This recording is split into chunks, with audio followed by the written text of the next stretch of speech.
Voilà, normalement, vous avez été averti que l'enregistrement est lancé.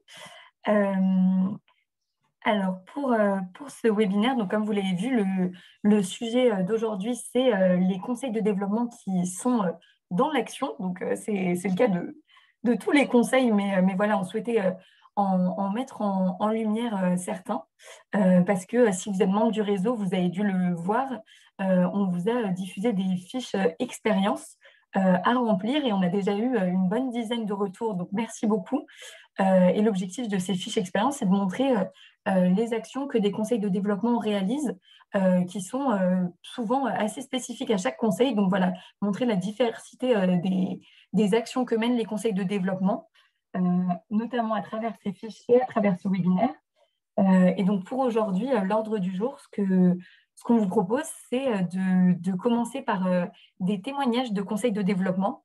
Donc on a la chance d'avoir 3 conseils qui vont nous partager leur expérience, qui sont donc le conseil de développement durable de Bordeaux Métropole sur la collecte du contemporain, le conseil de développement du Pays de Bray sur la redynamisation des bourgs-centres, et le conseil de développement du Pays de Sarrebourg sur leur candidature au label réserve de biosphère de l'UNESCO. Et en plus de ces 3 témoignages, et bien, comme vous l'avez sans doute vu dans les annonces sur le webinaire, il y aura également une annonce qui sera faite. Donc voilà, je vous invite à rester jusqu'au bout pour avoir toutes ces informations. Et puis si ça vous convient, je vous propose qu'on commence tout de suite la partie témoignage. Donc normalement, nous avons Damien qui est présent parmi nous du conseil de développement conseil de développement durable de Bordeaux Métropole, qui va donc nous partager l'expérience de son conseil de développement sur la collecte du contemporain. Est-ce que Damien, tu souhaites partager une présentation Non, non, et d'autant je ne peux pas parce que nous, notre collectivité ne nous autorise pas à utiliser Zoom, donc je suis sur mon téléphone. J'espère que ça ne D'accord. va pas être gênant. C'est toujours une difficulté pour les rencontres avec la CNCD. Effectivement, on est contraint, nous, de notre côté, à ne pas utiliser Zoom.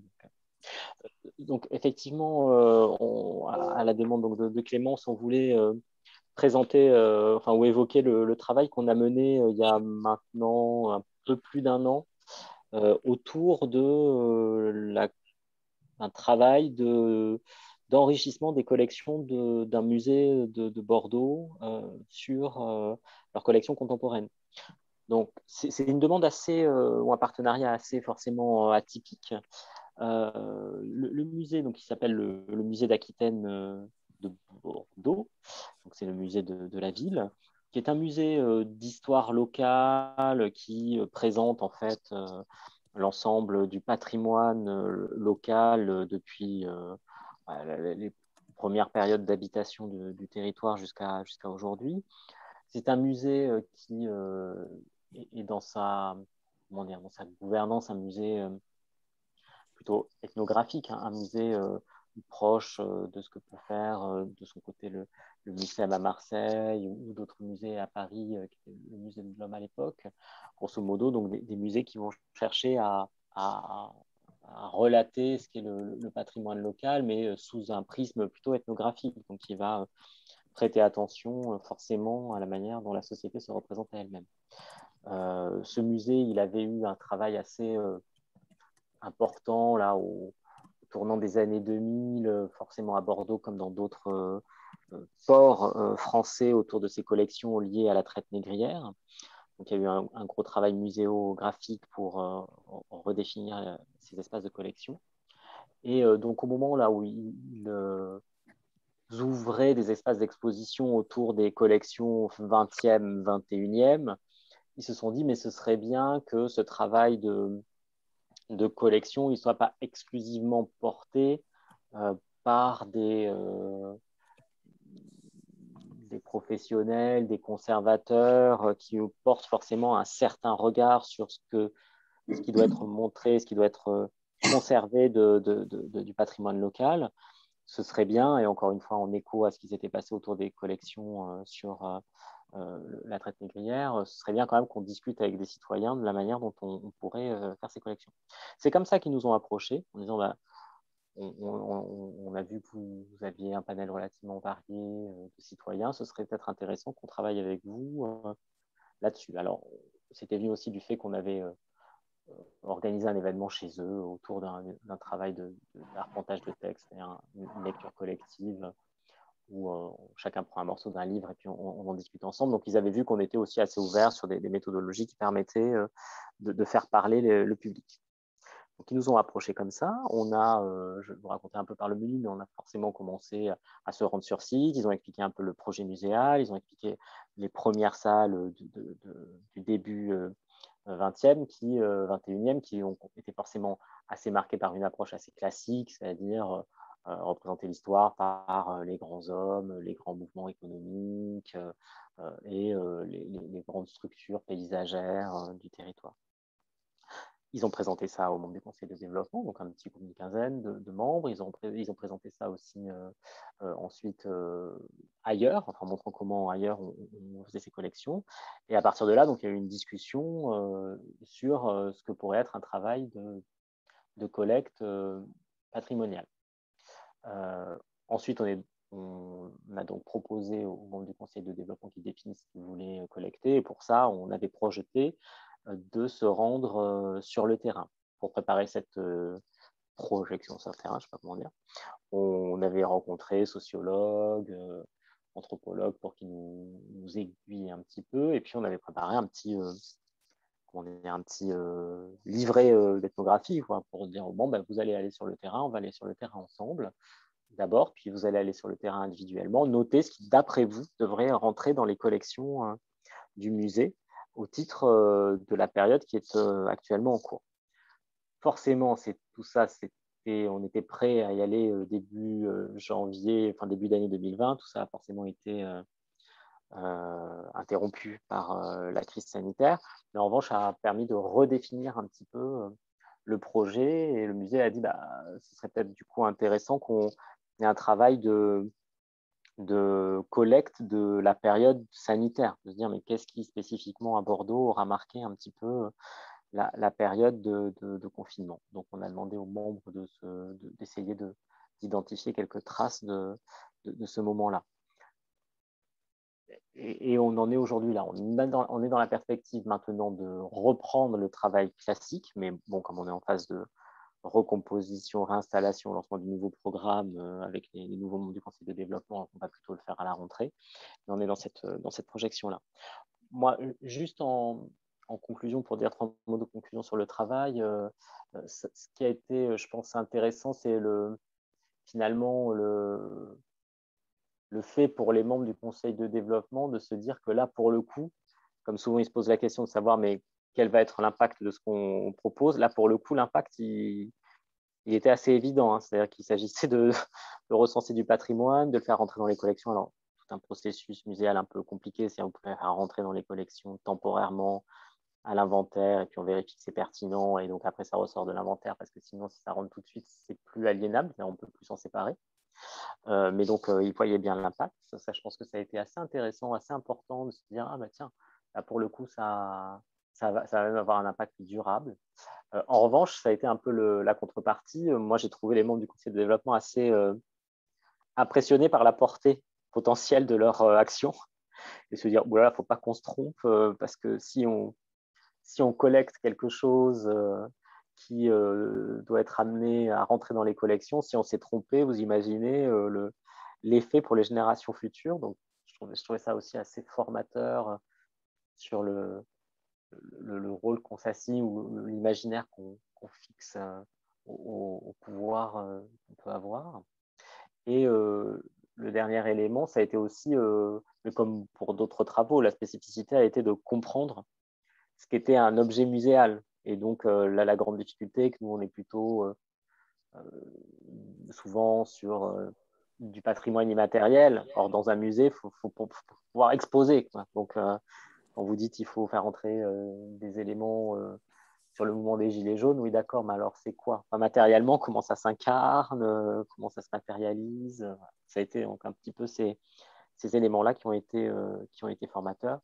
Même si effectivement, là pour le coup, en termes de résultats, on a réussi à tenir une petite partie du groupe, mais ça a été quand même un peu délicat dans la période de pouvoir aller collectionner, récolter des choses, puisqu'on ne pouvait pas trop aller sur le terrain. voilà sur ce projet qui est quand même on trouve un projet assez atypique dans notre ressort de registre répertoire d'action et qui permet à un autre type de public de se mobiliser. Merci beaucoup, Damien. J'imagine qu'il y aura des questions, donc vraiment n'hésitez pas à les poser soit en levant la main dans l'espace de discussion. Moi, une question en tout cas qui me vient, c'est tu disais que c'est en effet quelque chose d'assez innovant pour les membres du conseil de développement et ça leur permet aussi de voir concrètement l'impact de leur implication. C'est un projet qui est très différent d'avis et de contribution, par exemple. Est-ce que tu as vu une différence dans les personnes qui se sont mobilisées sur ce projet par rapport aux personnes qui se mobilisent d'habitude sur les sollicitations du Conseil de développement? Est-ce que les profils des personnes qui se sont mobilisées sont différents? Alors, pour part, moi, j'ai été marqué par le fait que, pour le coup, les membres du conseil de développement, plutôt les jeunes, on en avait 3 dans mon souvenir, voilà, ce qui était autour d'une vingtaine. Je pense que c'était beaucoup plus concret pour eux. Donc, ça leur a bien plu.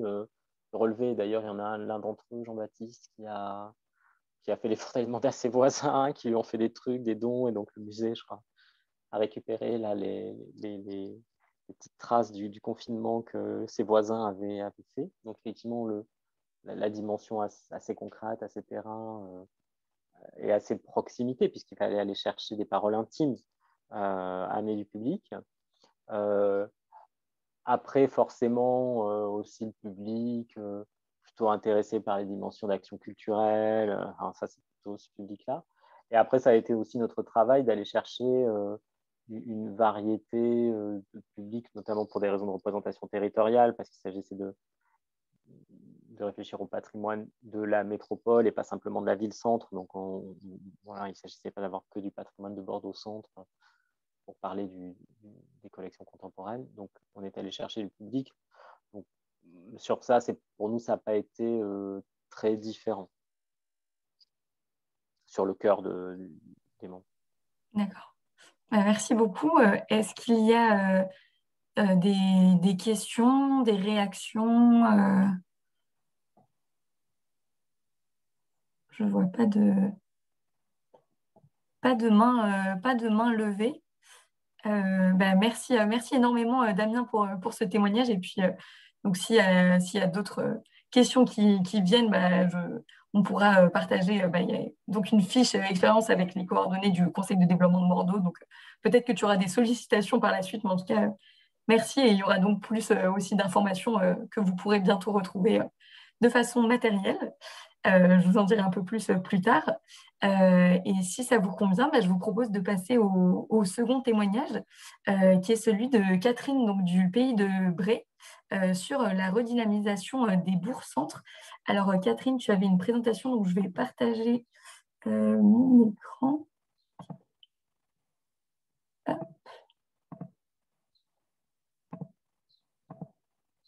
Est-ce que vous voyez bien Oui, c'est bon. Oui, super, merci. Catherine, si c'est bon pour toi, je te laisse la parole. D'accord, merci. Peux-tu, Clémence, mettre la première diapositive, Oui. comme ça, enfin, la première, voilà. Bonjour à tous.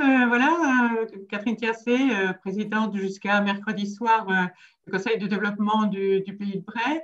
Donc, je vous ai mis une carte pour localiser un petit peu le pays de Bray. Nous sommes en Normandie. Vous trouvez Dieppe, Rouen et Amiens sur votre droite. Donc, nous sommes là, coincés un peu entre la région parisienne et la mer, et entre la vallée de la Seine et l'île. Voilà un peu notre situation. Situation de conseil de développement d'un PETR qui fait 115 communes, 3 communautés de communes et puis 62 000 habitants à peu près. Alors, pourquoi intervenir aujourd'hui? Tout simplement parce que nous avions engagé une action que nous avions prise en autosaisine par notre conseil de développement d'aller faire visiter les bourgs et les centres-bourgs, hein, on va dire comme ça, à nos membres de conseil de développement, mais aussi aux élus et puis aux citoyens s'ils le voulaient. Donc, à chaque assemblée plénière, qui n'est pas la partie la plus rigolote d'un conseil de développement, nous essayons d'allécher à la fois nos membres et les élus que nous invitons de façon amicale à venir visiter le centre et le bourg, là où nous faisons notre assemblée générale. Donc, vous voyez, la carte que vous avez sous les yeux, c'est la carte de notre futur SCOT, celui qui va se terminer en décembre de cette année. Nous ne sommes pas en avance, hein, nous sommes dans les derniers. Vous remarquez donc deux polarités principales, Gournay-en-Bray et Forges-les-Eaux, 6 000 et 3 700 habitants respectivement.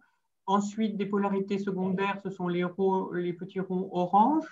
Il y en a 4, et les petits ronds bleus qui sont les bourgs de proximité. Et je vais vous détailler un de ces petits ronds bleus, Argueil, qui est dans la partie sud du Pays de Bray. Donc vous le trouvez, voilà, il y en a deux, l'un au-dessus de l'autre. Vous avez la feuillée au-dessus. Argueil, c'est celui-ci que je vais vous détailler tout à l'heure avec quelques diapositives. Mais avant, je voudrais vous expliquer pourquoi un peu nous sommes saisis de ce sujet fort important. On en parle partout, les campagnes et les ensembles. La ruralité est touchée par ça. Nous sommes évidemment dans un problème qui n'est pas d'aujourd'hui, qui date un peu de 15 à 20 années, et s'accélère quand même. C'est quelque chose qui s'accélère en ce moment. Et le Conseil de développement, en tant que citoyen, on voulait absolument agir là-dessus. Alors, comment agir quand on est un Conseil de développement?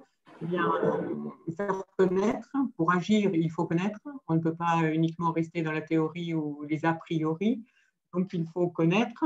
Donc, nos membres de conseil de développement qui sont dans chacune des 7 ou 8 commissions, eh bien, nous avons la parole à égalité quasiment avec les élus. Donc, on s'enrichit mutuellement. Donc, faire connaître aux membres et aux élus la situation avec nos pieds sur le terrain, visuellement, avec les explications du maire et souvent d'un membre du conseil municipal ou d'un agent municipal. Ensuite, évidemment, engager une réflexion sérieuse, précise, concrète, et ça peut déboucher sur tout ce qui est en place en ce moment, hein, Petite Ville de demain, par exemple. Il y a trois ensembles trois villes qui ont été choisies, qui ont posé leur candidature, fait leur dossier et choisi et soutenu par le PETR. Donc ça, c'est assez intéressant. Donc la réflexion engagée, l'action, bien sûr, et puis aussi combattre quelque chose qui, dans notre monde rural, pour moi, est assez agaçant, c'est que c'est la fatalité. La fatalité de perdre des habitants, de perdre de l'activité, de n'être pas attractif. Mais si, bien sûr que si, la crise avec le Covid a montré toute la richesse d'un environnement comme nous. Donc, nous avons des atouts à déployer, des atouts architecturaux, des atouts de mode de vie, plein de choses à proposer. Et la population locale a vraiment tendance à ne pas voir ces richesses-là, de ne donc pas s'en emparer pour développer et ne pas avoir d'avenir. Alors nous avons inventé un slogan assez sympathique, on s'invente un avenir. Donc l'avenir, il sera là, donc on va l'inventer ensemble. Donc, comme toutes les campagnes, on a des soucis, on a des problèmes. On a une forte vacance dans les logements, dans le commerce, entre 8 et 11%, pour ceux qui connaissent un peu leur territoire. C'est beaucoup quand la Normandie est à 7%. Donc, vous voyez, c'est quand même un peu plus. On a des commerces à la peine, pas les commerces de bouche, mais les autres commerces, pas de repreneurs.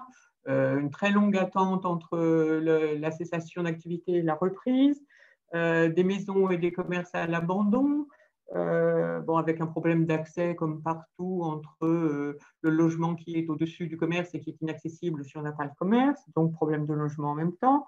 Et puis, on a aussi évidemment les services publics qui sont ressentis comme trop peu présents, trop peu dynamiques, avec des horaires et une qualité qui laisse beaucoup de marge d'amélioration. Mais nous, au Conseil de développement, nous partons du principe qu'il n'y a aucune fatalité et qu'avec beaucoup de volonté, il y a possibilité de bien faire. Alors, je vais vous prendre un exemple.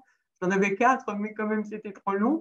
Donc, je vous en ai pris un. C'est Argueil, dont je vais vous parler tout à l'heure. Merci Clémence. Voilà. Donc, voilà. Argueil est un petit bourg de 342 habitants l'année dernière.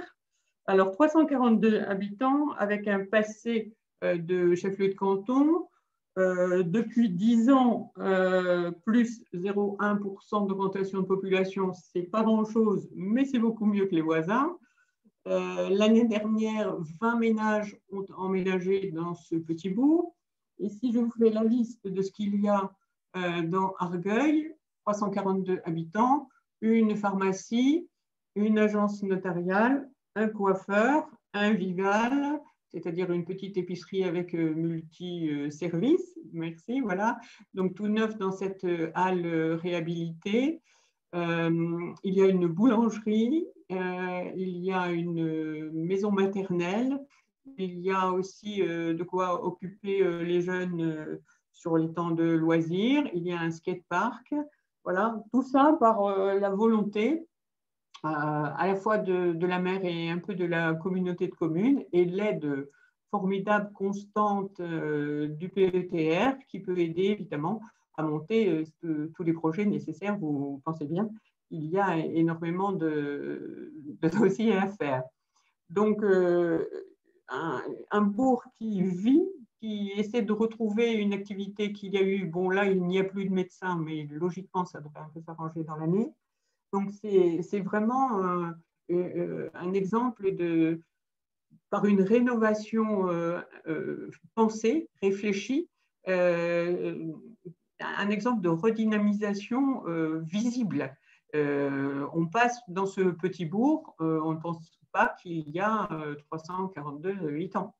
Donc, c'est vraiment quelque chose qui a relancé la dynamique autour quand on sait qu'il n'y a aucun service à moins de 15 km. Donc, pour les personnes à problème de mobilité, c'est important. Je voudrais signaler aussi que Madame la maire a mis en place dans son bourg un système qui existe déjà qui s'appelle Autosage. C'est une association qui aide à la mobilité des personnes qui ont des soucis sur un numéro de téléphone de réservation. Les bénévoles, il y a 50 bénévoles et 10 voitures pour permettre de conduire les personnes qui le demandent, alors pour rendez-vous médicaux, mais aussi pour aller jouer aux cartes dans le bourg d'à côté, chez des copains, ou aller voir la famille le dimanche matin. Donc, ça n'est pas que médical. Voilà. Donc, je voulais vous montrer ça parce que nous, au Conseil de développement, nous faisons connaître les initiatives et en ruralité, les initiatives sont assez locales, mal connues ou jalousées aussi quelquefois. Donc, avec nos 65 membres du Conseil de développement qui vont en parler autour d'eux, avec les élus du coin et d'ailleurs que nous invitons, il y a ce brassage de connaissances, il y a ce mélange. Et comme on a la maire, le maire, le conseil municipal qui nous explique comment ils ont fait, le problème qu'ils ont eu, mais ils sont tellement contents, et bien, tout ça fait qu'il y a de l'émulation. Et c'est notre rôle, le conseil de développement, conseil de développement en action, et bien c'est ça. C'est pas seulement de faire, mais c'est de faire connaître, de faire valoir et d'expliquer que c'est possible, qu'en rien le déclin est là et qu'il n'y a rien à faire, eh bien c'est faux. Donc, faire connaître les choses est, me semble-t-il, une des missions, et c'est très sympathique pour nous de le faire, ce n'est pas un souci, de faire connaître toutes ces choses-là. Voilà. Si vous avez des questions, bien sûr. Merci beaucoup, Catherine. Il y avait encore quelques slides que je n'ai pas, Oui, tu peux les fait passer. diffuser, mais oui. Oui, juste celle-ci, repasse devant, voilà. Juste celle-ci où vous voyez que les... Alors, il y a deux choses à voir sur ce slide-là. C'est comment étaient les halles en 1921. Donc, vous voyez qu'ils ont gardé l'architecture. Le petit espace non clos est un espace convivial. Et je peux vous dire qu'il y a toujours du monde. Et c'est aussi une halte vélo, puisque c'est sur une petite véloroute. Donc, ils ont refait à peu près l'identique. Bon, il y a des choses qui ne vont pas trop. Madame la maire n'est pas si satisfaite que ça, mais bon, c'est ainsi, c'est fait. Et la deuxième chose à voir aussi, c'est le financement qui, évidemment, a nécessité des fonds FEADER, l'État, la région, le département, et puis pas la Comcom, parce que la Comcom s'est dérobée et n'a pas voulu non plus aider un dépassement de budget, cette commune dynamique pour vraiment 3 fois rien. Mais bon, c'est un peu une mentalité qu'il nous faut changer, mais c'est en préparation et ça, c'est au long cours. Voilà. Donc, tu peux terminer avec l'autre.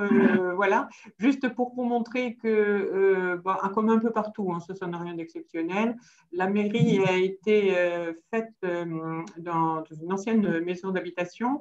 D'un côté, il y a l'agence postale, donc la poste et la mairie, ce qui a permis non pas d'avoir une 2 fois 2 heures ou même 1 fois 2 heures d'ouverture de la mairie sur la semaine, mais d'avoir un temps plein, un équivalent temps plein, qui fait à la fois, c'est une dame qui fait poste et ouverture de la mairie. Donc, ça a ouvert beaucoup plus la plage horaire pour la mairie. Tous les après-midi, la poste est ouverte, y compris le samedi matin. Donc, voilà, c'est aussi une volonté d'offrir un service aux administrés de ce petit village. Voilà. Et puis, tu peux terminer, Clémence, avec la dernière qui montre un bourg qui essaie de sortir de cette période endormie. Ça peut être intéressant et c'est surtout de toute façon très encourageant avec les 20 ménages qui sont venus s'installer à Argueil l'année dernière. Il faut savoir, je ne l'ai pas dit encore, que quand il y a un logement vacant, la mairie essaie d'acheter, de toute façon ça vaut assez peu cher, et rénove avec les 2 employés municipaux et ensuite loue. Ils en ont 7 et en plus 2 logements à vocation sociale ou d'urgence. C'est-à-dire, par exemple, quelqu'un a eu sa maison qui a brûlé, ils sont venus loger là. Voilà. Donc, ce genre de logement est important et utile, très utile dans notre région rurale. Voilà. Merci beaucoup, Catherine. Alors, je ne vois pas encore de main levée, mais une fois de plus, n'hésitez pas, si vous avez des questions, à lever la main. Ah, je vois que Philippe a une main levée. Alors, je crois qu'il y a qu'un Philippe? Ah, alors il y a 2 Philippe qui ont les 2 les mains levées. Donc, c'est sur la question de Philippe. Alors, Philippe Martin, votre micro est coupé.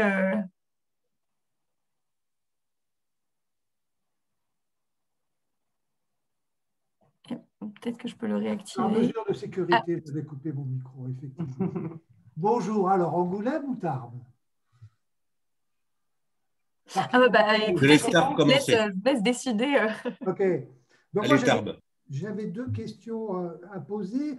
Je voulais connaître les moyens que vous avez mis en œuvre pour justement faire connaître cette action, et est-ce que ces moyens ont permis d'attirer les 20 familles supplémentaires dans l'année? Parce que c'est quand même remarquable d'attirer 20 familles sur un nouveau territoire. Donc, est-ce qu'il y a eu des actions particulières de communication?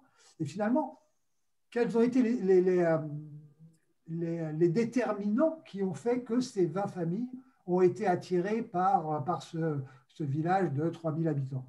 Non, 342. Oui, pardon. Oui, 342, excusez-moi. Voilà. Alors, il y a 2 choses différentes de votre question. Il y a le rôle de la maire et il y a le rôle du conseil de développement. Donc, le rôle de la maire, ça a été elle a gardé son emploi, elle est directrice d'un pôle d'insertion. Donc, elle a, de par sa connaissance et de par son travail encore à mi-temps, elle a un réseau. Et Madame la maire, c'est comme ça qu'elle a fait connaître ces logements, dans la presse aussi. Hein, elle a dit qu'elle avait 3 logements avec tel loyer, tel, etc. Donc ça, c'est le rôle de la maire pour attirer ces 20 ménages qui sont arrivés, en effet, sur 342 habitants. Et il faut dire que, voilà, et vous imaginez l'école, le regroupement aussi, tout ce qui en découle, bien entendu.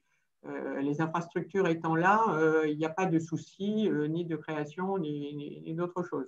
Bon, ça s'est fait assez facilement parce que Argueil, depuis une dizaine d'années maintenant, a la réputation d'être dynamique.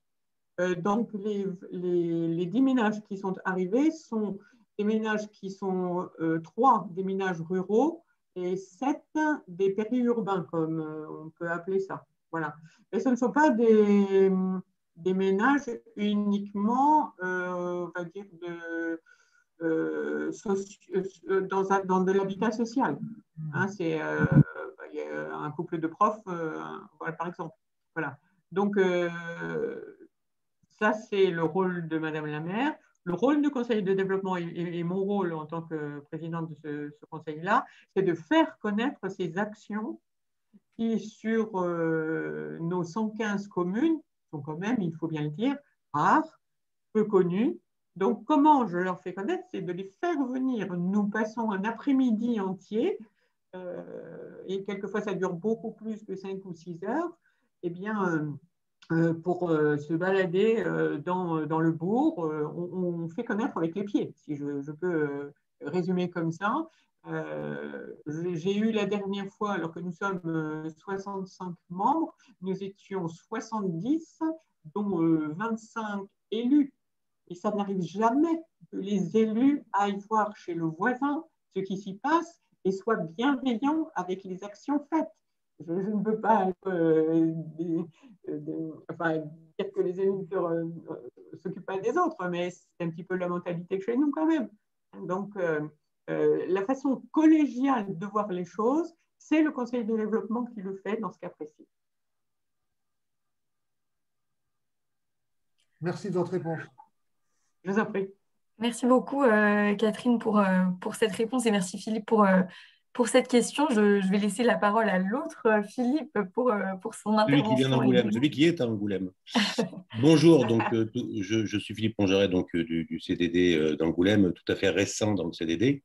Même s'il y a eu une réponse partielle déjà par la question précédente, j'ai bien compris la réussite, en fait, parce que le projet a été mené et en fait est une réussite, mais de façon un peu plus pragmatique, au-delà de la mise en relation sur ce centre-bourg et lors d'une réunion, si j'ai bien compris, d'une plénière, quel a été le rôle concret du CDD pour amener les prises de décision? Je ne sais pas si vous comprenez bien ma question. Oui, tout à fait, tout à fait. Merci beaucoup. Je tente de répondre. Merci. Alors, la prise de décision, elle n'est pas par le conseil de développement, elle est par les élus, par l'élu. Hein. Mais le rôle du conseil de développement est de faire connaître, comme je l'ai dit abondamment, aux autres élus, ne serait-ce que c'est possible, que quelque chose est possible. Ça paraît peu, mais c'est essentiel hein, de dire, mais en fait, oui, et le PETR derrière, avec ses 15 agents extrêmement motivés, dynamiques, compétents, qui portent le CRTE là tout de suite, tout ça montre que c'est faisable. Et qu'est-ce que je fais, moi, en tant que présidente du conseil de développement? Je mets en relation tout ce monde qui ne se parle pas forcément. Madame la maire veut bien travailler pour le conseil de développement. Les élus que je contacte veulent bien venir dire un petit mot et puis venir se balader pendant 4 heures dans les rues d'un bourg de 342 habitants.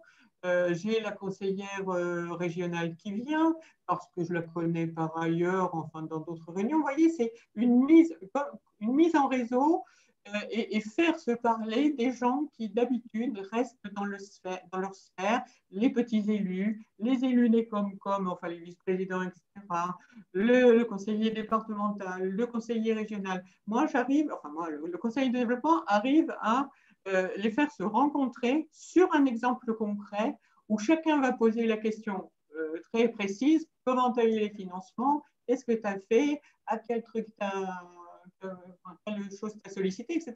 C'est-à-dire quelque chose qui en fait n'existe pas. Comme je disais depuis tout à l'heure, quand voyez-vous un maire d'un patelin de 340 habitants discuter avec le conseiller régional ou bon, avec la Comcom, oui, mais c'est tout. Donc, nous, par cette dépolitisation, je dirais aussi, de notre rôle de mise en relation des gens. Là, ce ne sont plus le conseiller de gauche avec truc de droite ou je ne sais pas quoi, et je ne combats pas la commune d'à côté qui fait ça, qui a coûté trop cher, qui a pris des trucs à la Comcom. Vous voyez, c'est nous qui portons le projet, donc c'est à nous se sentent responsables vis-à-vis de nous, donc très facilement, ils oublient leur casquette et ils voient la réussite et les difficultés du projet, mais c'est dépolitisé. Et je trouve aussi que le conseil de développement, dans le milieu rural dans lequel nous sommes, sert à ça, sert à faire un fil conducteur. Je terminerai par une chose ici. J'ai découplé les élections du Conseil de développement avec les élections des maires, les élections municipales.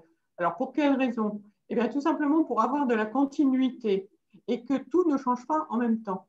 C'est-à-dire, quand l'année dernière, les maires, nous, ça a été renouvelé à 42%, eh bien, ils ont trouvé au PETR, dans les commissions, les mêmes personnes que 3 ans avant. Donc, nous étions au courant des projets, nous savions où nous allions, nous avons un PAT, un projet alimentaire territorial, nous avons le PNIR, qui est un parc naturel interrégional qui est en étude, nous avons un SCOT. Donc, les personnes du Conseil de développement qui sont dans les commissions connaissent la situation depuis 3 ans, donc ça permet beaucoup mieux aux élus nouveaux de s'intégrer, de comprendre, d'aller plus vite, de ne pas remettre tout en cause parce que les hop, tout le monde aurait été changé en même temps. Donc, vous voyez, là, le Conseil de développement assure la continuité de la réflexion, des échanges. Merci.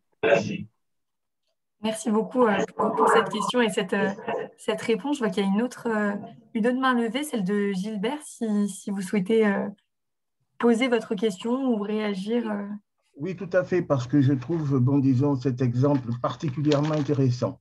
Intéressant à plusieurs titres. D'abord parce que, d'une manière générale, quand on aborde les questions de requalification, de réorganisation des bourgs-centres, on fait généralement ce que font les bureaux d'études, un diagnostic prospectif, une conclusion, des enjeux et puis une perspective de progression. Or là, le rôle du Conseil de développement est exemplaire parce qu'en fait, il ne fait pas d'études, il prend une situation existante, il regarde ce qui s'y est fait et il joue le rôle d'interface entre les différents acteurs de terrain de manière à avoir cette action prospective, mais d'une autre manière. Et c'est là que je trouve que c'est particulièrement intéressant dans le rôle d'un réseau de développement qui n'est pas de faire une étude, mais qui est de dynamiser une situation à telle enseigne qu'elle puisse devenir prospective. C'est intéressant et je le note.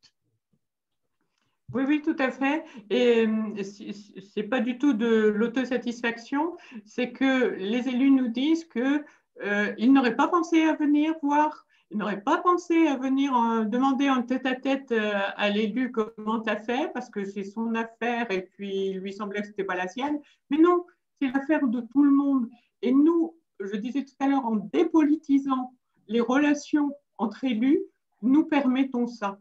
Et ce que je voudrais faire au bout des 6 années, quand même, puisque normalement c'est 6 d'élections, c'est justement les habituer à se parler, à échanger, à se voir autrement que des concurrents. Très bien. Voilà. Merci beaucoup, Catherine. C'est en effet très inspirant et je vois qu'il y a une autre question dans le chat, mais à laquelle tu as répondu entre-temps, celle de savoir s'il y avait un réseau d'élus sur le territoire. Si je comprends bien, ce réseau, il n'existait pas et c'est vous qui le construisez de façon informelle, justement, avec ces visites. Et donc, c'est Lucie Guillaume qui posait cette question en signalant que, en tout cas, en Bretagne, ce type de réseau existe, avec notamment le Brudet qui propose ce type de visite inspirante. Donc, ça existe ailleurs et ce n'est pas forcément fait par le conseil de développement. Donc, c'est très inspirant de voir que ici, vous jouez ce rôle de partage, de dialogue, de mise en relation. Voilà, donc j'ai l'impression que c'est inspirant pour tout le monde. Donc, merci beaucoup pour ce retour d'expérience. J'ajouterais juste que 4 rencontres par an, au bout des 6 années de mandat, ça commence à faire. Surtout s'il y a 70 participants, ça fait du monde. Voilà. Merci beaucoup, Catherine. Si ça vous convient et qu'il n'y a pas d'autres questions, je vous propose qu'on passe au témoignage du pays de Sarrebourg, qui va une fois de plus partager une expérience complètement différente de passage à l'action du Conseil de développement sur l'inscription du patrimoine au patrimoine mondial de l'UNESCO. Voilà, je vous laisse la parole. Peut-être que vous avez une présentation que vous souhaitez partager, auquel cas je peux vous passer la main pour partager votre écran. Mon collègue. Alors, je ne vous entends pas. Le son. Attends, le son. Ah, c'est bon, parfait. Oui, c'est bon? Voilà. Super. Oui, donc nous sommes deux au piano là. On va travailler à 4 mains. Donc Philippe Sornette va vous faire une présentation. Lui est trésorier de l'association. Je suis désolée, on ne vous entend pas très bien. Enfin, c'est assez saccadé. Ah, c'est peut-être un problème de bande passante, non? Là, ça marche mieux. Comme ça va marche. mieux? Oui, d'accord. parfait. Donc, oui, nous sommes deux. Philippe Sornette est trésorier de l'association. Je suis moi-même association Conseil de développement du pays de Sarrebourg. Je suis moi-même animateur et secrétaire de cette association, un statut particulier. Donc, c'est un pays de Sarrebourg, c'est 102 communes, 2 communautés de communes, 64 000 habitants, mais je pense que Philippe reviendra là-dessus. On a eu une AG en décembre de l'année dernière qui a un peu rebattu les cartes. Nous avons maintenant un conseil d'administration composé de 24 personnes, 20 étant issus de collèges représentant la société civile et 4 étant élus de droit en provenance du PETR auquel on est adossé. Voilà pour une rapide présentation, mais Philippe va vous présenter plus en détail à partir de la petite carte. On va partager l'écran. Bien. Ah, voilà. On ne peut pas y aller. Non, l'animateur a déjà fait. Ah, cette fois, c'est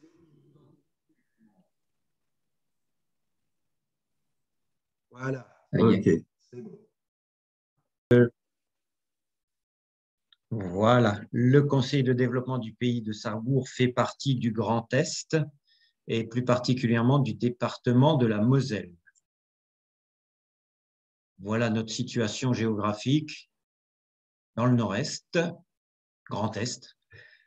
Et voici une schématisation de notre secteur. Nous ne sommes pas loin de Strasbourg, Nancy et Metz, pour ceux qui connaissent un peu. Et nous avons un voisinage immédiat, surtout le Grand Est, avec la Belgique, le Luxembourg, l'Allemagne, tout le long du Rhin, par exemple, et puis même la Suisse pour une partie. Et notre territoire se situe dans ce cartouche, à cheval sur le massif vosgien et sur le pays des étangs. Parce qu'après les Dombes, enfin la Camargue, les Dombes et les zones comme la baie de Somme, nous avons ici un secteur assez important d'étangs artificiels, tous. Hein. Nous sommes sur des plateaux argileux du bout du bassin parisien, et donc c'est les sols propices à la création d'étangs.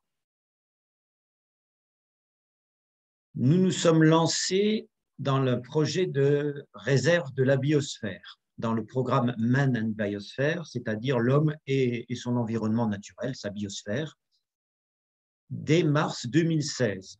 Après les élections de notre nouveau bureau en 2014, notre président a annoncé la candidature potentielle de notre candidat, de notre territoire, à un projet de l'UNESCO. Alors l'UNESCO a 3 catégories de classement et de protection, pour faire bref.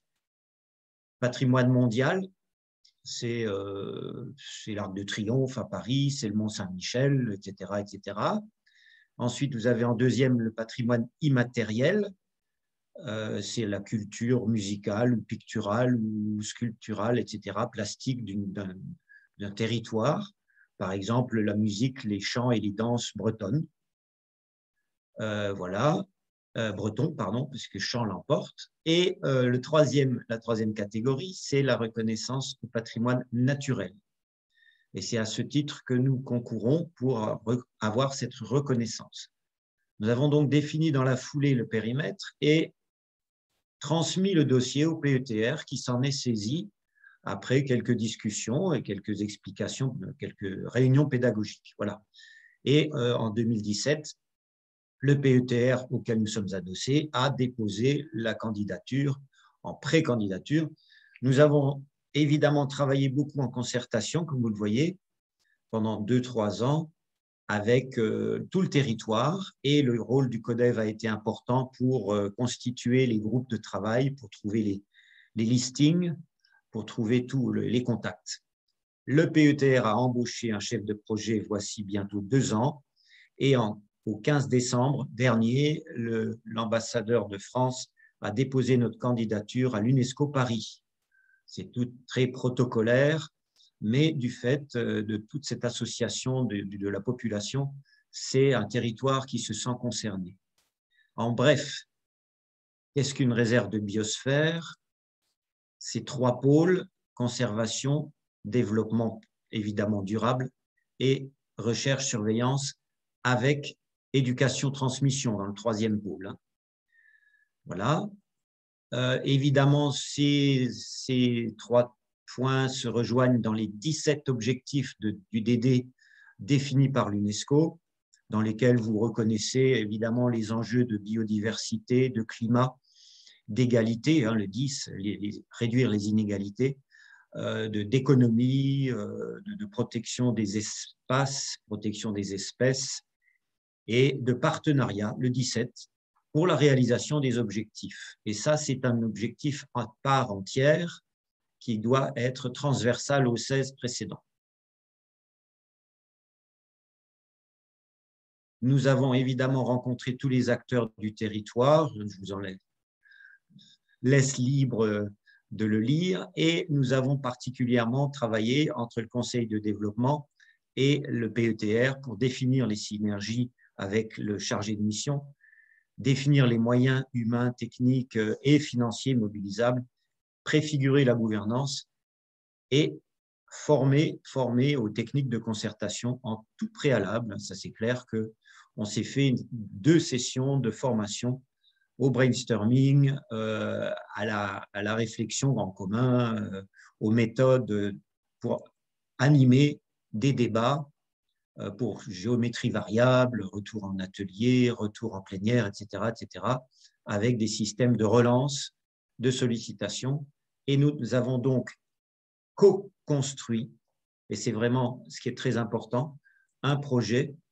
Voilà un exemple de petits résultats, y compris ici dans la partie droite, y compris la recherche du nom de la future réserve, si elle est reconnue, car ce n'est toujours pas attribué, nous n'avons toujours pas cette reconnaissance.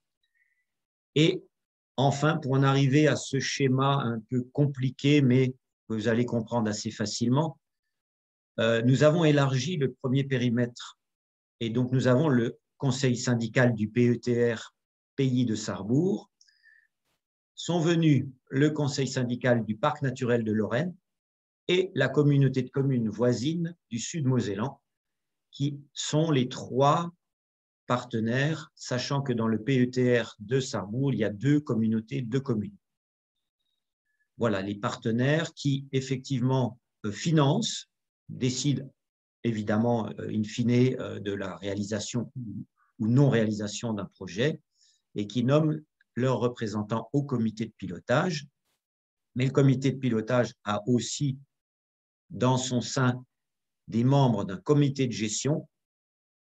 Et ce comité de gestion est constitué des groupes de travail du territoire, c'est-à-dire tout le tissu associatif, toutes les forces vives, patrimoine naturel, culturel, social, économique même, les groupements de professionnels composent le comité de gestion, comme Jean-Michel Clerget vient de vous le dire. Sur 24 membres du CA, il y a 20 membres qui viennent de ce territoire. Et là, c'est complètement ouvert.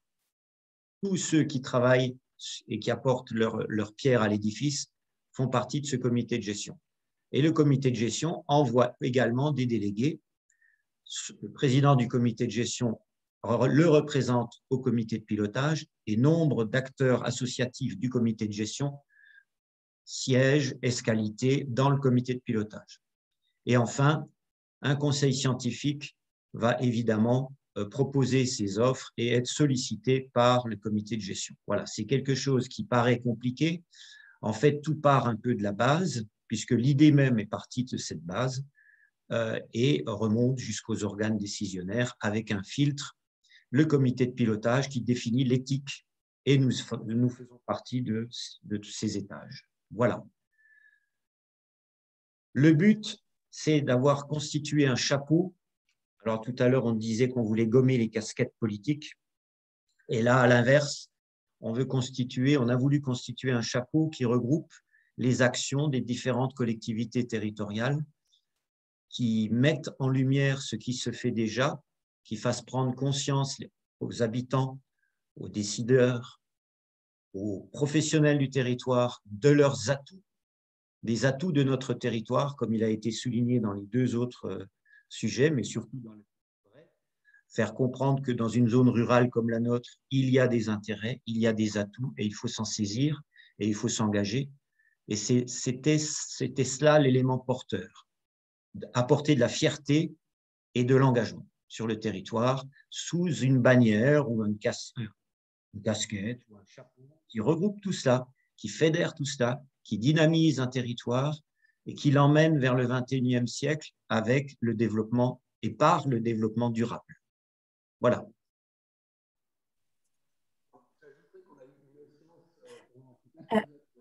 Alors, on ne vous entend pas très bien. Ah oui, parfait. Ça marche. On a eu une chance pendant toute la période d'étude de cette reconnaissance réserve de biosphère, c'est qu'on a aussi par ailleurs accompagné la création du SCOT du territoire, ce qui nous a permis de croiser des informations qui nous venaient dans les différents ateliers, les ateliers du SCOT d'un côté et les ateliers que nous organisions autour de la réserve de biosphère. Donc, ça nous a aidés, certes, et ça nous a apporté surtout la compétence de la chargée de mission qui était en charge du SCOT, qui nous a permis de bénéficier d'un certain nombre d'informations qui étaient en provenance de rapports plutôt tirés du SCOT. Voilà. Merci, merci beaucoup à tous les deux. C'est vrai que c'est une expérience qui est, je pense, très, très originale et le fait qu'elle soit à l'initiative d'un conseil de développement, c'est assez différenciant. Ça aurait pu être à l'initiative par exemple, du PNR et non, ça a été à l'initiative du conseil de développement, donc c'est intéressant à souligner.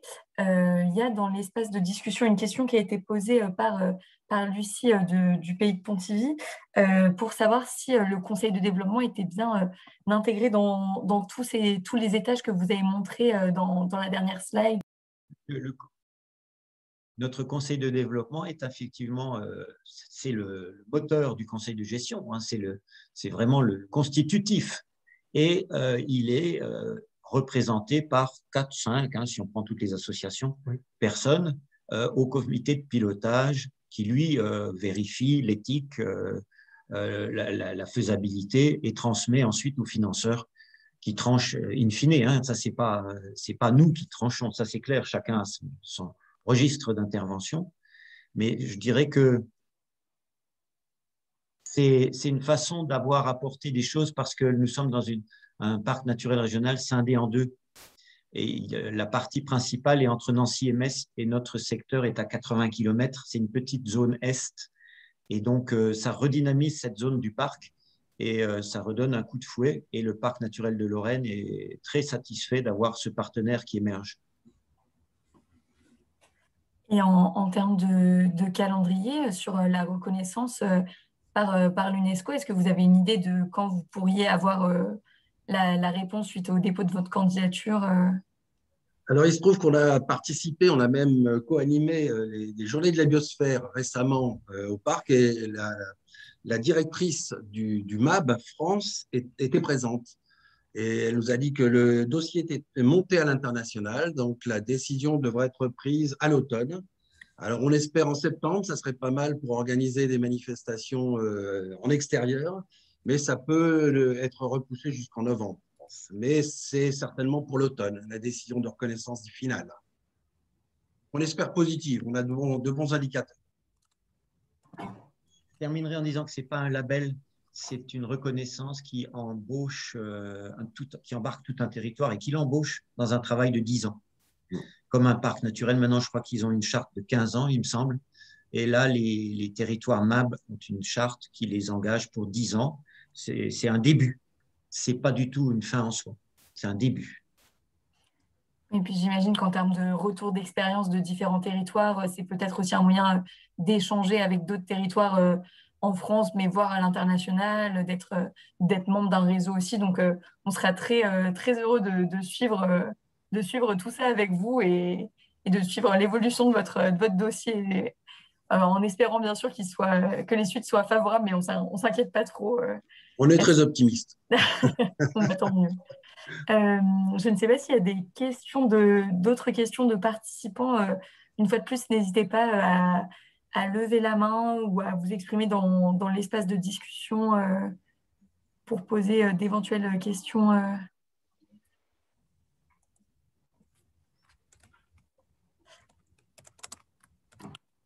Alors, je ne vois pas de réaction, mais s'il y a d'autres questions qui viennent, on n'hésiterait pas à vous les transmettre. Merci encore pour votre témoignage.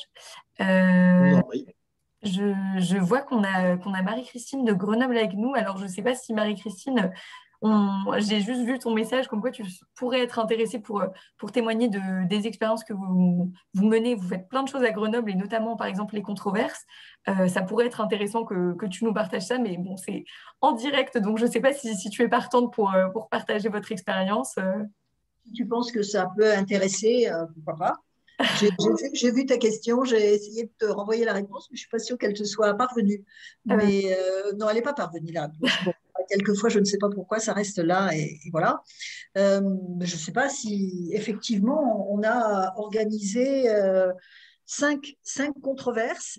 Le principe d'une controverse, c'est un débat, souvent en 3, voire 4 parties, avec des intervenants qui peuvent être très différents, très souvent des jeunes, des étudiants ou des jeunes en service civique.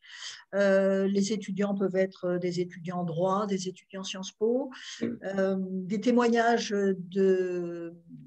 d'élus, ça peut se produire, des témoignages de personnes de service, ça peut se produire aussi, des témoignages de gilets jaunes, c'est aussi possible.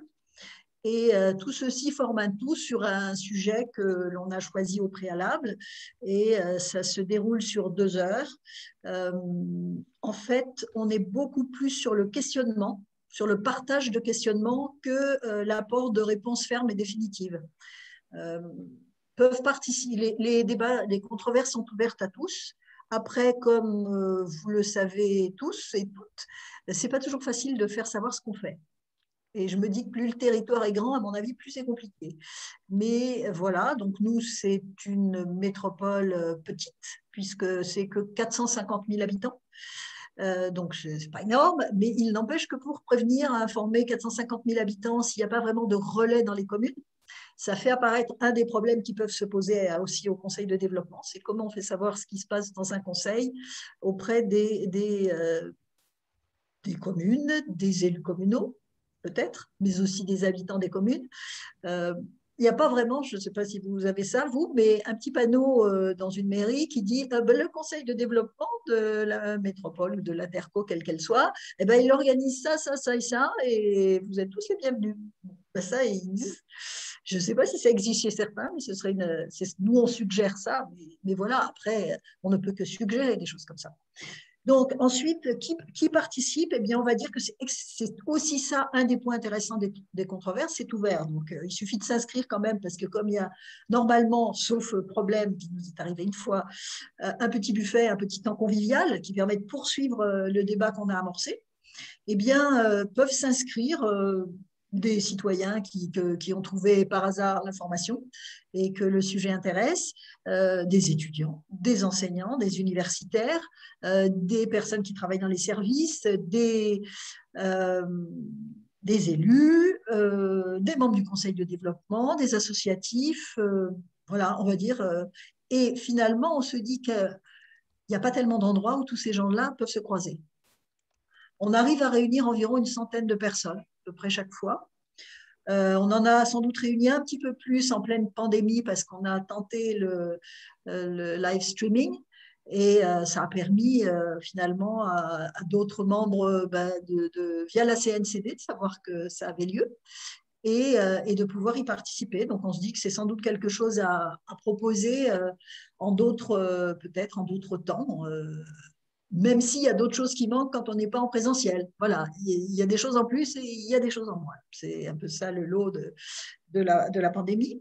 Les sujets, les 3 premières controverses sont principalement portées sur et si on élisait les conseillers métropolitains au suffrage direct. Voilà. Alors, première question, et on s'aperçoit qu'au bout de 2 heures de débat, finalement, la réponse globalement est plutôt oui. Alors, on se dit, tiens, alors on va en organiser une deuxième. Et la deuxième, c'était organiser l'élection des conseillers métropolitains, enfin des conseillers intercommunaux au suffrage universel, direct, oui, mais comment?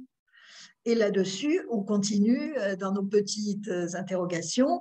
Et à cette occasion-là, on a pu avoir à la fois l'ancienne ministre Marie-Lise Lebranchu, le délégué général de France urbaine, l'ancien président des départements de France, et puis des étudiants, et puis des jeunes d'unicité. Et on a pu mettre tout ça ensemble et avoir à la fois des scénettes, à la fois voilà, des questionnements. Et on avait imaginé peut-être avoir un temps à la fin où on présenterait les 3 formules différentes qui avaient été à un moment proposées par Marie-Lise Lebranchu et puis qui n'ont jamais été mises en œuvre. Et puis, on s'était dit, tiens, moi qui suis un peu hostile aux gommettes et aux post-it, eh ben, on va faire une liste et puis chacun mettra une gommette devant la solution qui lui semble la meilleure à la fin du truc. Et comme ça, on saura qui est plutôt favorable à ça ou ça ou ça. Et en fait, au bout de 2 heures de discussion, il apparaissait vraiment qu'aucune solution n'était parfaite.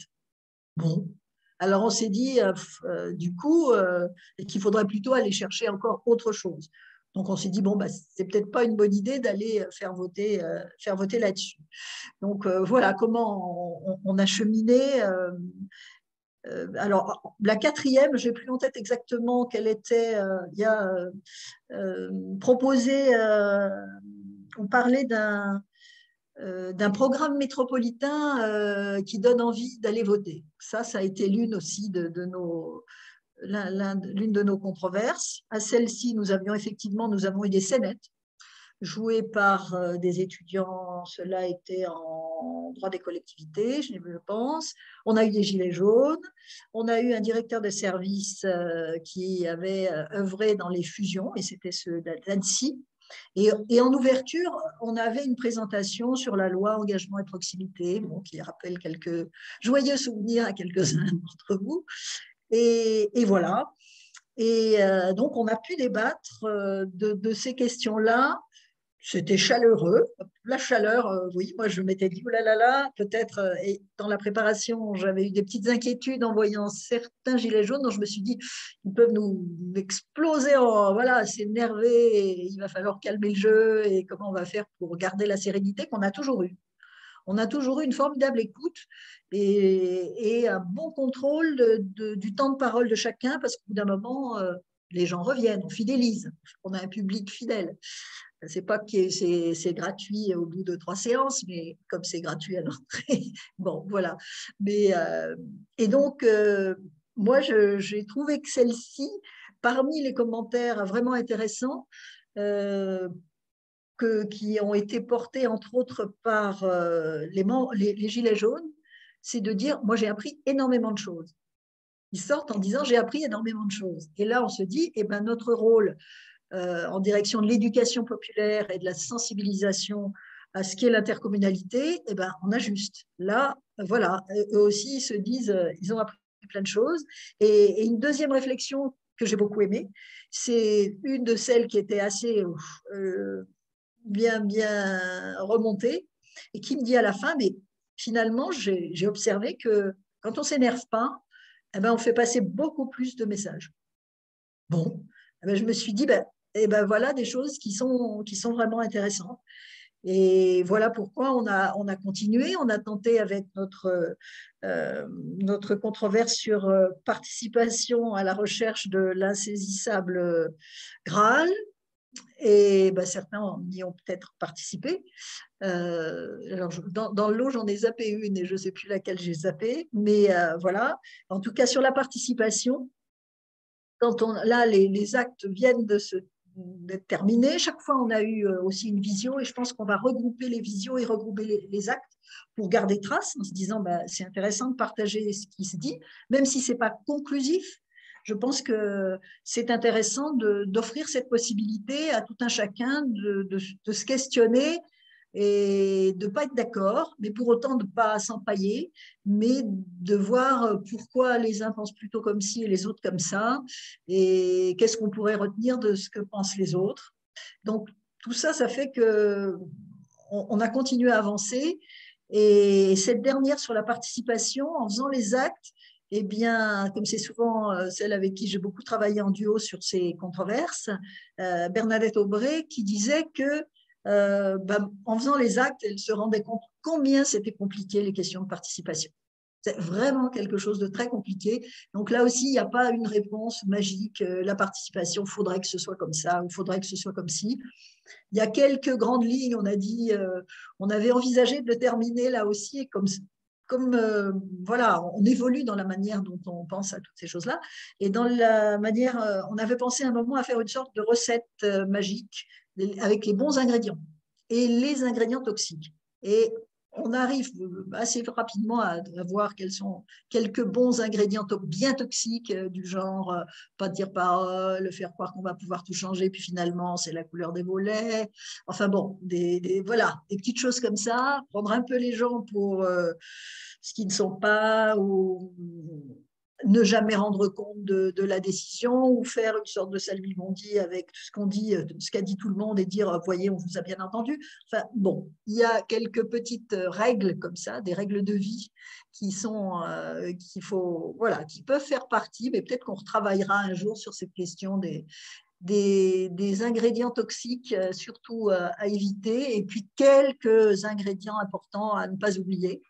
Ça, on peut le trouver, ça peut se définir. Mais dire la participation, c'est comme ça, à chaque situation, on s'adapte. Voilà, je pense que là aussi, un esprit d'ouverture est indispensable. Et je pense que notre prochaine controverse risque de porter sur la culture. Là aussi, en faisant certainement intervenir des personnes d'horizons divers, soit des élus à la culture dans une commune, un responsable d'établissement, des spectateurs ou peut-être des adhérents qui viennent souvent, d'autres qui viennent jamais.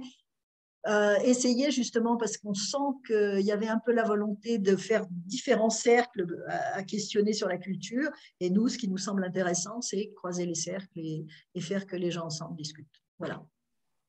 Est-ce que je ne sais pas si j'ai été claire, pas claire, si j'ai donné envie, mais voilà. Mais on peut poser des questions et j'essaierai d'y répondre.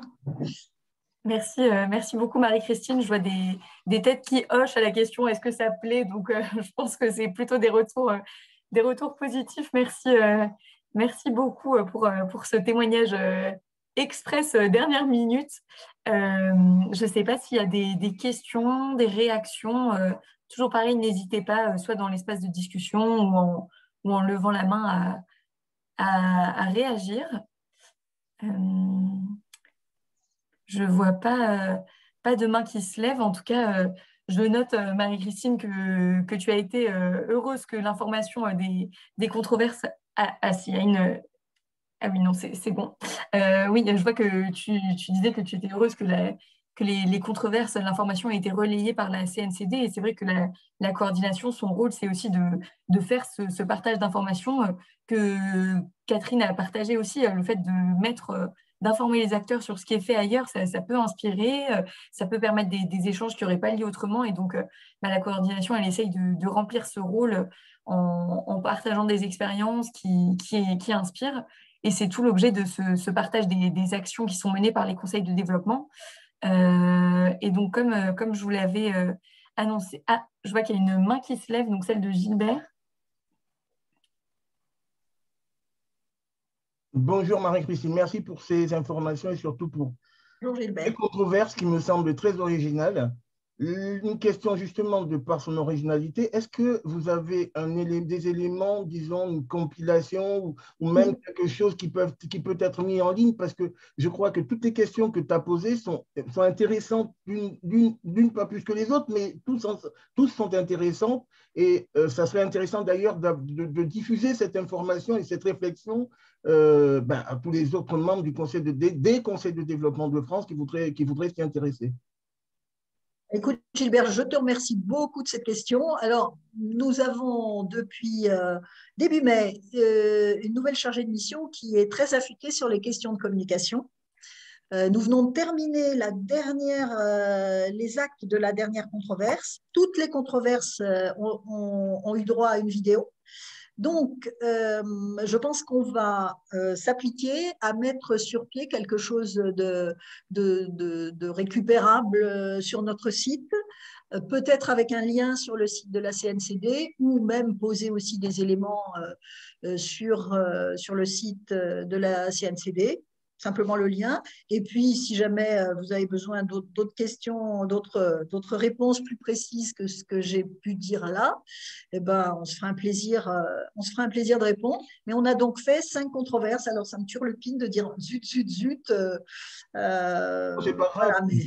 Mais en tout cas, la question de imaginer un programme métropolitain qui donne envie d'aller voter. Eh ben, avec ce qui s'est passé à Grenoble et où ils se sont empaillés comme pas possible, s'ils avaient réfléchi avant au moins à comment partager un programme métropolitain, je pense que les choses auraient peut-être été plus faciles. Voilà, on avait posé la question, mais après, chacun fait ce qu'il a envie de faire avec ce qu'il a entendu ou ce à quoi il a participé. Et on a plusieurs fois eu pas mal de... Il y a eu une des controverses où on a demandé un positionnement de chacun des groupes politiques de la métropole. Et bon, ben, ils ne sont pas mouillés énormément, mais voilà, ils étaient présents. Et ils ont réagi. Et on a eu aussi voilà, des étudiants qui ont fait ce qui est c'était inspiré d'un débat à l'Oxfordienne. Alors, débat à l'oxfordienne, c'est une thèse et son contraire. Et donc, c'était joué par des étudiants de Sciences Po, je crois, cette fois-là. Et les étudiants, en plus, sont là aussi engueulés vertement de part et d'autre d'un amphi. Enfin, c'était la guerre entre les deux clans, ceux qui défendaient. Normalement, quand ça se fait à Oxford, c'est très, très bien élevé, très calme et paisible. Là, c'était plus chaleureux et pugnace. C'est français. Mais, voilà, Frenchy, c'est froggy.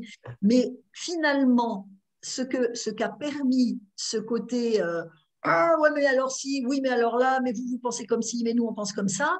Ben, finalement, ça, toute l'agressivité et toutes les choses difficiles et pénibles que chacun voudrait dire, c'est fait, c'est dit. C'est par les étudiants que c'est dit, donc c'est joué. Et du coup, ça dégonfle et ça fait baisser la tension et la pression. Et ça aussi, c'est intéressant dans la manière de gérer le. Et normalement, chez les Oxfordiens, ensuite, l'auditoire vote, choisit celui qu'il a trouvé le meilleur, non pas parce qu'il est d'accord avec ses thèses, mais parce qu'il trouve qu'il a été meilleur dans son argumentation. Donc, c'est aussi, et quand on voit tout ce qui se passe sur les questions d'éloquence, on se dit, ben, oui, même à travers un conseil de développement, il y a des choses aussi qu'on peut apprendre sur la manière de débattre. Voilà, une partie de réponse. Je vois que Marilyn lève la main. Oui, bonjour. D'abord, toutes mes excuses puisque je prends le webinaire en cours, puisque j'étais en réunion précédemment et j'arrive pour écouter Marie-Christine. Donc, en complément, je voulais juste vous informer que les actes des dernières controverses et l'ensemble de la vidéo de la dernière controverse est disponible sur le site internet du Conseil de développement de Grenoble-Alpes Métropole.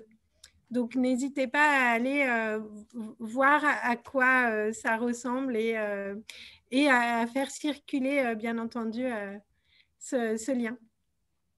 Voilà, c'était ma petite contribution complémentaire. Merci. Peut-être qu'on essaiera aussi de mettre les autres petit à petit. Bien sûr, évidemment. Évidemment, et la publication récente des actes de la dernière controverse est l'occasion, je pense, peut être une bonne occasion pour valoriser l'ensemble du travail qui a été fait jusqu'à présent dans le cadre de ces controverses. Tout à fait. Voilà. Merci beaucoup. Je vois qu'il y a une autre question dans l'espace de discussion. Donc, Marie-Christine, tu disais que, par exemple, vous aviez fait appel à des étudiants de différentes universités et à des publics très différents, à des participants très différents. Et la question est de savoir comment est-ce que vous contactez tous ces publics extrêmement différents, des gilets jaunes aux universitaires Ben oui, c'est un peu ça. Je pense que ça fait partie de la difficulté de fonctionnement d'un certain nombre de conseils que d'arriver à être connecté, d'où dans nos propositions d'évolution, de dire, nous, ce qui nous intéresse, c'est vraiment de mettre le conseil de développement au cœur d'un réseau. C'est-à-dire qu'on sache, qu'on puisse envoyer quand on a des projets, des débats, des controverses, quand on travaille sur un sujet, faire savoir. Et c'est un vrai challenge qu'on partage. Ben, on se débrouille par l'université, on a quelques contacts avec des universitaires, chacun a son réseau. Les Gilets jaunes, on les avait repérés, on en avait repéré tout un groupe qui avait été suivi par un autre universitaire qui a été un temps membre du conseil de développement et qui a aidé un groupe à rédiger un petit livret. Pour les membres du conseil de développement, ben, on compte sur chaque membre pour rediffuser. On envoie à la CNCD, on a un réseau aussi de conseils de développement de 4 conseils autour de Grenoble-Alpes Métropole. Donc, tous les moyens sont bons. La presse se fait très rarement l'écho de ce genre de choses.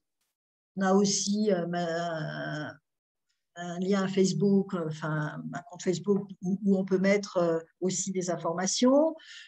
Voilà, après, chacun, enfin nous, on bidouille comme on peut, on essaye de tirer la meilleure part. On demande aussi dans nos propositions d'évolution, bon sang de moi, mais réservez-nous un petit espace dans le journal métropolitain, crotte jus de flûte, ça paraît quand même normal ça.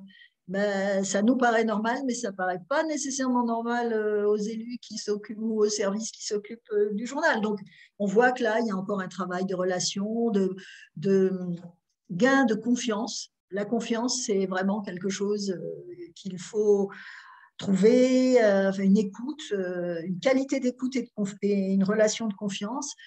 On peut le dire, mais que ça fonctionne bien des deux côtés, ben ça, il y a une part de mystère là-dedans. Comment on est sûr que ça marche? Je n'ai pas de solution magique. Oui, on se débrouille. Il y en a peut-être qui se débrouillent mieux que nous. Cette idée aussi d'avoir un petit encart dans les journaux communaux, ça ne paraît pas fou non plus. Un petit encart tout petit, juste pour annoncer 2-3 réunions, les sujets sur lesquels on travaille. C'est un monde encore. On n'a pas encore franchi ce cap-là, hein, mais on n'a pas franchi, mais on a envie d'y arriver. Donc, voilà. Voilà quelques, mais peut-être que d'autres ont des idées magiques pour que les informations circulent bien. Il y en a peut-être. Merci en tout cas pour ces éléments, Marie-Christine. Et oui, je pense que c'est une difficulté en tout cas qui revient souvent dans le réseau. Donc très clairement, elle est partagée. Après, si vous souhaitez partager d'autres retours d'expérience sur ce sujet de comment toucher des publics très différents, bah, n'hésitez pas à les partager soit en levant la main ou dans l'espace de discussion. En tout cas, merci encore pour tous ces 4 témoignages qui étaient vraiment très riches et je vois dans l'espace de discussion qu'ils ont beaucoup intéressé. Donc, merci beaucoup.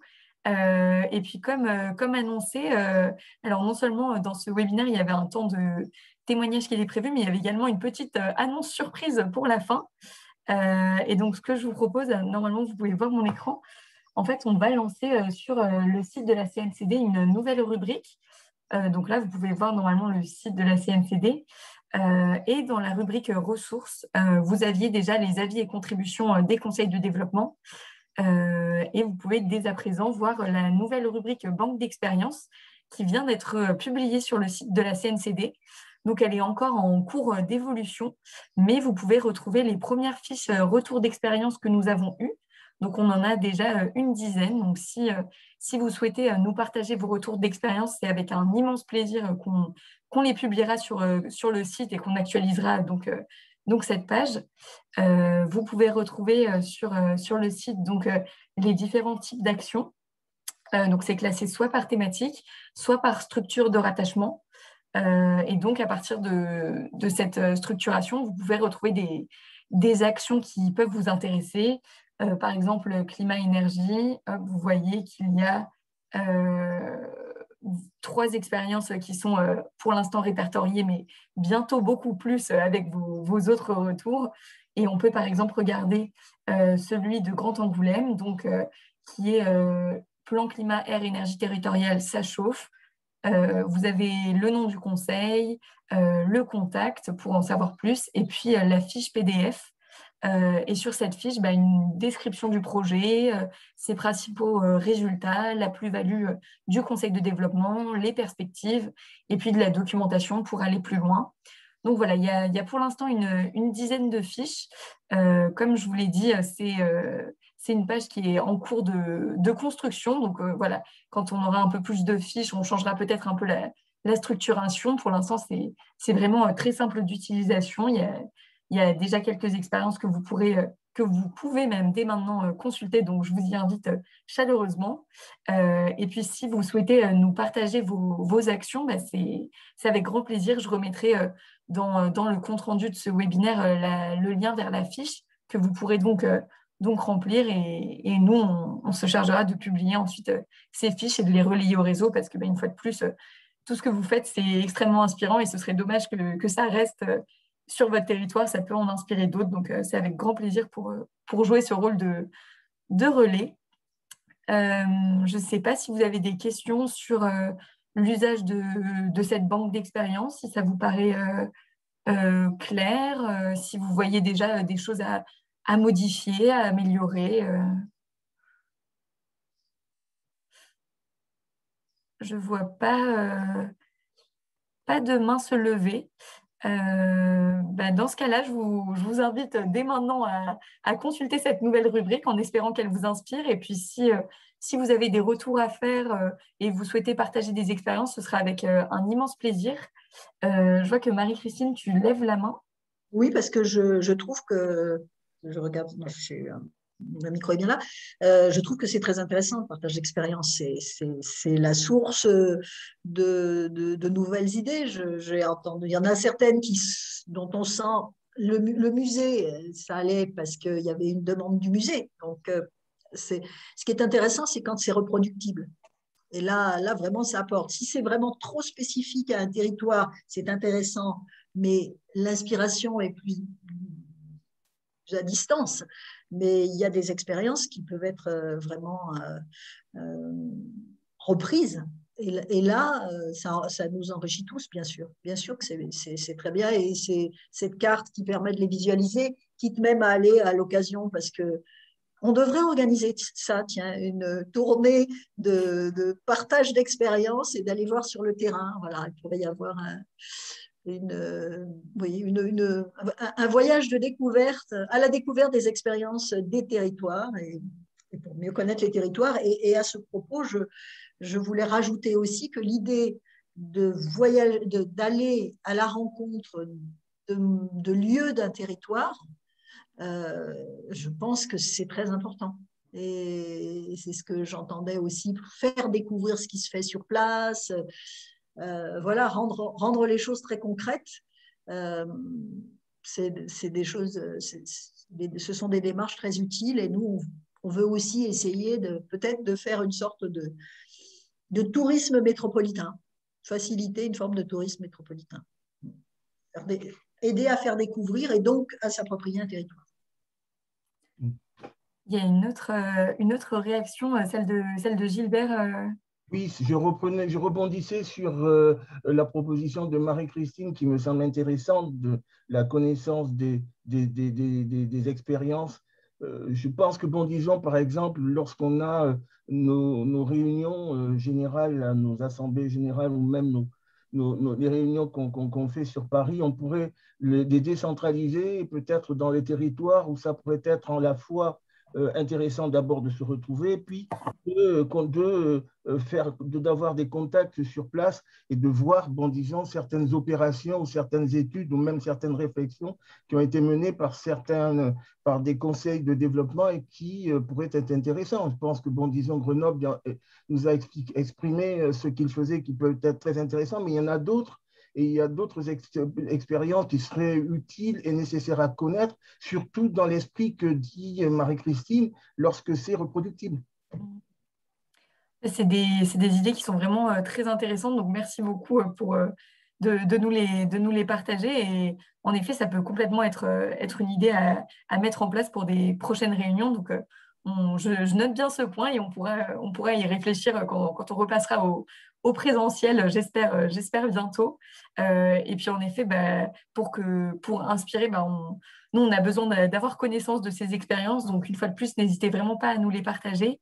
Et c'est sûr que c'est insuffisant de faire une fiche expérience, mais ça permet d'avoir une première idée et puis ensuite, par une prise de contact, d'en savoir plus, d'appeler la personne, de nouer un premier échange et ensuite, pourquoi pas, d'aboutir sur des rencontres en présentiel. Mais au moins, ça permet d'avoir connaissance d'expériences auxquelles on n'aurait pas forcément, dont on n'aurait pas forcément connaissance autrement. Donc voilà, pour nous, en tout cas, ça nous paraît vraiment très important de faire ces retours. Donc n'hésitez pas, si vous avez des expériences à partager, et j'en suis certaine, à nous envoyer vos fiches. On sera très, très heureux de les partager et de partager vos coordonnées pour ensuite faciliter les échanges et la reproduction de ce type d'initiative.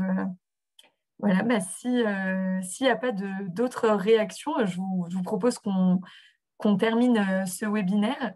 En tout cas, merci encore pour vos témoignages et puis toute cette réaction, votre dynamisme dans ce webinaire. Et puis j'espère que cette rubrique vous servira. Si vous avez des retours pour l'améliorer, n'hésitez pas, ce sera avec grand plaisir pour améliorer cette nouvelle rubrique. On est toujours dans l'attente de vos retours, donc n'hésitez pas. Voilà, il me reste juste à vous souhaiter un excellent après-midi Merci à tous pour votre participation active. Et puis à très vite pour un autre webinaire. Merci, à bientôt. Merci à tous. Au revoir, bon après-midi. Tous. Merci. Au revoir.